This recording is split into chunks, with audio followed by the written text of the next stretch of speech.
Every yard, every hit, every second. It's earned out here. This game demands more than just skill.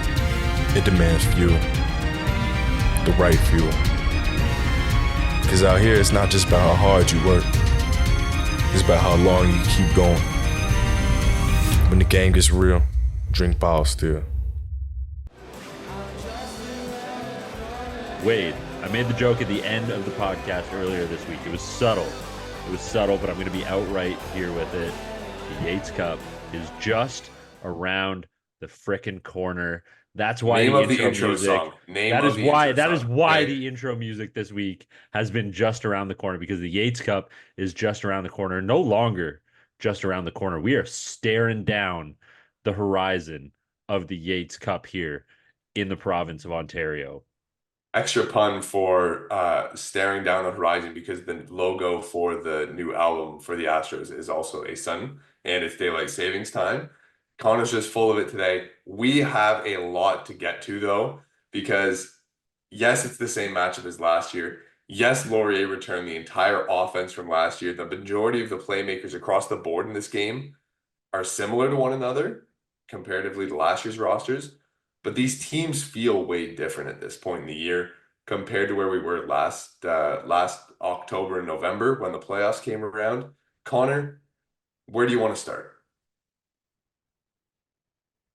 I don't know. I'm at a loss. I'm at an absolute loss. So let's start with generalities here before we get into the specifics of things. And let's talk about how these teams match up from a regular season standpoint, I think, before we get into the nitty gritty of what this game is going to be. You said it, the same matchup as last year.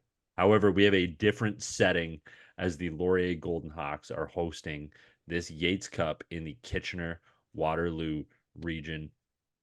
We're in the Yates Cup. These are the best two teams. This is what it comes down to, the best two teams in the conference. And statistically, these teams match up as two of the absolute best in the conference. Laurier finishing the regular season as the top passing offense in the OUA, amassing 300 and almost 35 yards, 334.3 to be exact, passing yards per game. But don't look now. The Western Mustangs, the top defense again, the top defense in yards against. Sorry, I'll correct that. The top defense in yards against this season, allowing just 307.8 yards per game, 181 through the air, 126 on the ground.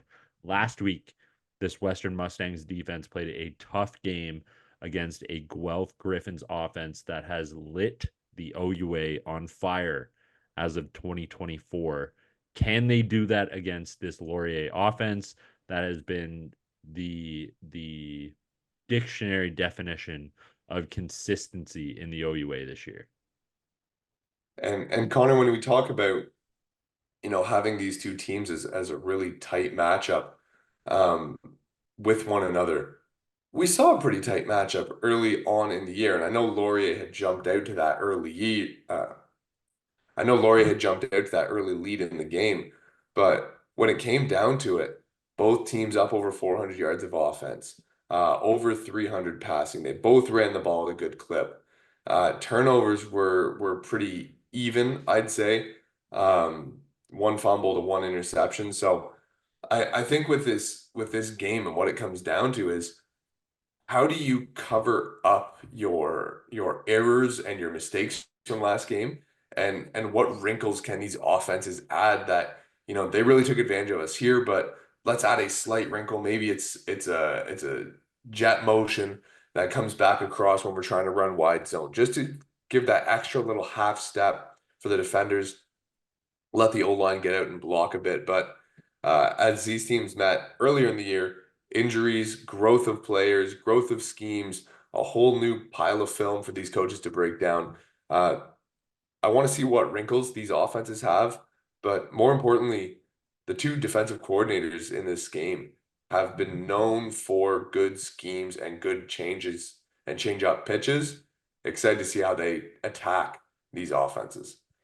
And Wade, as we approach this Yates Cup game, we can go back and look at the Week 4 matchup between the Laurier Golden Hawks and the Western Mustangs, and we have the luxury of revisionist history here on our side a little bit. It was a great matchup, and we can say, yeah, it was a 43-28 win. It looked like, all things considered, looked like Laurier kind of ran away with this one. That's certainly not the case, though. When you go back and really evaluate this game, it was really only 100 yards difference in total offense. Laurier putting up 530. Excuse me. Western putting up 430. Second half of this game was tied, literally tied in the scoreboard. Each team putting up 14 and 12 respectively in the third and fourth quarter of this game. And these two teams, obviously we're looking at a Week 4 matchup here, but I think moving into the Yates Cup, these two teams match up very, very well. For every punch I think that either of these teams can throw, there is a counter punch that can be used to defend by either of these two teams. Western obviously boasting a great defensive unit led by Jackson Finley and his group. The counterpunch there for the Laurier Golden Hawks is obviously Ethan Jordan, Taylor Elgersma, Tanner Nelms, and the rest of that unit that can run and throw the ball so efficiently. But Wade, for me in this one, I think as we get into the matchup specific to the Yates Cup, Laurier, we saw this last week against the Queens Gales. Laurier came out a bit slow to start this game, and obviously I understand that they're coming off a quote unquote bye week, as they had the first place seed and they didn't have to play the early quarterfinal playoff matchup, but they came out a little bit slow. Queens was, for all things considered, in the driver's seat of the start of that matchup, and I think for Laurier moving into this one in the Yates Cup, that can't happen again. That absolutely cannot happen again, because if you let Western get into the driver's seat of this one, if you let Western get in control of this game, we saw what happened against Guelph. When Western was in control, it was their game to lose. Yeah, Connor, and in this game to lose, there's a lot of individual matchups like you mentioned, but X factors are certainly a thing to look at. And with this Western Mustangs team, we know about Evan Hillock, but to me, the X factor in this one is Dasani McIntosh. And we saw him get the big screenplay touchdown back in week 4. But since then, his usage has gone up. And every time he seems to touch the ball, he seems to have a bit more juice. Of course, Missouri and Robertson and Mo Jamal all take a ton of time and a ton of attention away from a defense. But I think if Western's going to have success, they need to be able to attack with the screen game. I think that Dasani McIntosh is their best option for that, whether it's running back screens to Keanu Yazbek or bubble screens or wide receiver screens to a guy like McIntosh. I really think that's how they're going to be able to attack this Laurier defense. Get the linebackers out in space, make Grigorchich go through a couple O linemen to get to a one-on-one tackle, and let your speed take over on the outside. And for Laurier, I don't know if you have a specific X factor in mind, but Tayshawn Jackson comes to mind for me, right?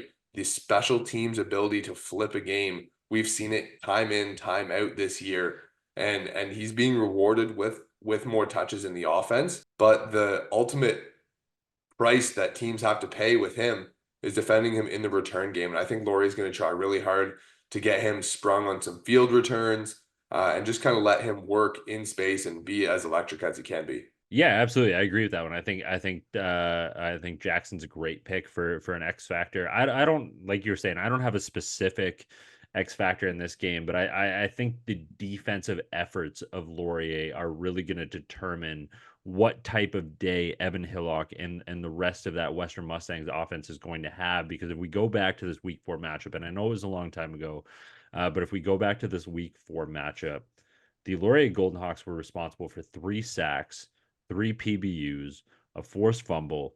They were in Evan Hillock's grill all game long, and that did help to result in that 43-28 win, especially in the first half when we saw Laurier completely dominate both sides of the ball. They were up 17-2 going into the second half of that ball game. And when Laurier's defense is firing on all cylinders, I don't care who you are in the OUA, they make you uncomfortable. They force you into mistakes. So for me, the matchup, the X factor matchup is going to be the efficiency of the Laurier defense and what they're able to do and the ways in which they're able to make Evan Hillock just uncomfortable in the pocket and forced into some bad situations, some less than desirable situations for that offense, because Evan Hillock's greatest asset is time in the pocket.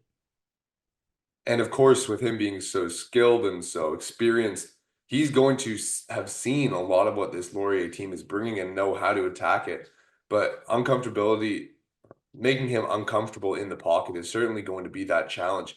On the other side, I think Taylor Elgersma needs to get going in the run game early and get his guys fired up. I've made multiple comments about this all year where he adds into that run game and he gets going and physical and he gets fired up from it. Last week it got a bit too carried away as he took two unsportsmanlike conducts back to back, but the defense certainly bailed him out in that sense.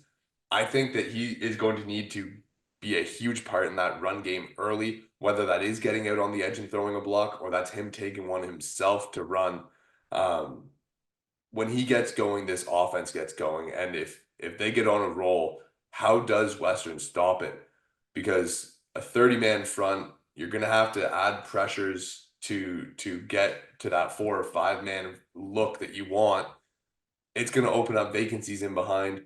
Laomi, Jace, Jackson, Ethan, they all have the ability to settle and bunker down in those zones, catch, get yardage, get north, and make a play. So a really good chess match there will be making Taylor uncomfortable as much as Laurier's work is to make Evan uncomfortable. Yeah, I love that point. Yeah, I love that point that you make about Taylor Elgersma being the Energizer Bunny, so to speak, of this Laurier offense, because no matter how we see Taylor contributing to this offense, he really is what makes them go. But specific to getting his legs going, specific to creating his own opportunities, he only had 185, excuse me. He only had 185 rush yards total in the conference this season, but he was one of the most efficient at finding the end zone, if not the most efficient statistically as a quarterback finding the end zone, outside of Lucas Baresi, who had a plethora of short yardage opportunities for the McMaster Marauders. Taylor Elgersma was second in the conference in quarterback touchdowns, leading Marshall McCray, the absolute playmaker from the Guelph Griffins. Elgersma found the end zone 6 times for those Laurier Golden Hawks. Granted, a lot of those were on short yardage situations, but to your point, when Elgersma is firing, when Elgersma is doing what he wants, when he is the true leading source of this offense, great things are happening. And I really do think, like a good basketball team, that this offense runs through Elgersma. When he is on, the rest of this team is on.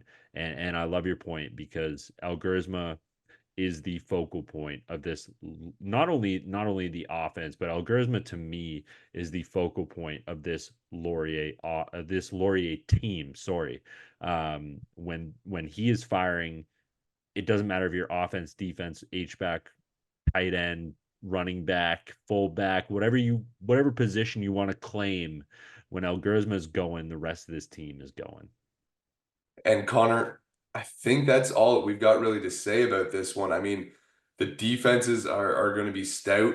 They've got a ton of playmakers. Offensive lines are strong. Run games are going to be prominent. Plays downfield are going to be aplenty. We're in for a show. And at the end of it, there's going to be a team in purple hoisting the Yates Cup. What shade of purple? We don't know. We're going to That find is out on such a Sunday. cop out. I'm sorry. That is such a cop out by you. At the end of this game, there's going to be a team in purple hoisting the Yates Cup. But we can't make a pick. Thanks, Wade. We can't make a pick. We will be A making team a in pick purple. We'll on. pick the team in purple. How about that? We'll pick the team in purple to hoist the Yates Cup. Well, we'll be finding out on Saturday who that purple team is. We will talk to you guys more about it next week as we wrap up the OUA conference slate. Connor, just around the corner from the Yates Cup, one more time for your favorite pun. Enjoy the rest of your week, guys. Enjoy the weekend. Enjoy the Yates Cup. Check it out at OUA.tv. It is still free, even though it's the playoffs. You don't have to pay at all to see our great conference play. And a new part of this year's Yates Cup, Connor, is BioSteel. BioSteel is redefining sports hydration, and as the official hydration partner of the OUA, they're supporting the next generation of Canadian athletes. Their zero sugar, high quality products help athletes perform at their best. Check out biosteel.ca/OUA for more information. The Yates Cup is now brought to you by BioSteel. We are brought to you by BioSteel. This conference is as a whole, and we're going to crown a champion this weekend. Connor, it's always a good time of the year. Let's enjoy a championship game. One more ride, the last preview of the season. We'll be back for another recap. It'll be our final to close this season out. But man, I'm excited. And just before we close this one out, a huge thank you to everybody who loves OUA football. A huge thank you to everybody who watches our two dumb faces talk about OUA football week in, week out. None of this would be possible. Again, I know we said this earlier in the season, but none of this would be possible without the people that care about OUA football, without all of you who watch OUA football week in and week out. So thank you very much for tuning into us. Thank you very much for tuning into the OUA, however you do it. And hopefully that's on OUA.tv. Nonetheless, this Yates Championship is for everybody who is a fan of the OUA football. It is certainly going to be a good matchup, and we will catch you next week to recap the week that was.